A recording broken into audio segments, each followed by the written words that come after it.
ঢাকা বিশ্ববিদ্যালয়ের সম্মানিত ছাত্রীদেরকে নিয়ে গুরুত্বপূর্ণ বক্তব্য রাখুক, তাকে বাংলার মাটিতে তা ঠাঁই হবে না ইনশাল্লাহ। 4.5 বিরোধী আন্দোলনের সময় আমরা সেই সহযোদ্ধা ছিলাম। বোনেরা, আসসালামু আলাইকুম। অনেকেই অনেক কিছু বলেছেন, এখানে সবাই সবকিছু জানেন যে কি ঘটনা কি ঘটেছে। আমি এই প্রাচ্যের অক্সফোর্ড ঢাকা বিশ্ববিদ্যালয়ে আমরা সেই 90-এর এরশাদ বিরোধী 4.5 বিরোধী আন্দোলনের সময় আমরা সেই সহযোদ্ধা ছিলাম। সেই থেকে আমরা প্রাচ্যের অক্সফোর্ডের নিয়ে কেউ কোনো কটূক্তি করুক, আমাদের বোনদেরকে নিয়ে, আমাদের এই ঢাকা ঐতিহ্যবাহী ঢাকা বিশ্ববিদ্যালয়কে নিয়ে কেউ কোনো গুরুত্বপূর্ণ বক্তব্য রাখুক, তাকে বাংলার মাটিতে তা ঠাঁই হবে না ইনশাল্লাহ।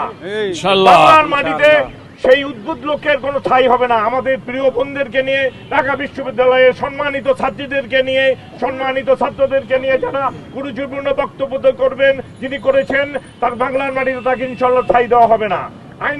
আইনিকভাবে তাকে তার পিছনে লড়াই করা হবে। আইনিভাবে যদি প্রতিহত করতে না পারি আমরা, তাকে আমরা অন্যভাবে চেষ্টা করবো, তাকে আমাদের দেশ থেকে কিভাবে তাকে আমরা বিতাড়িত করতে পারি।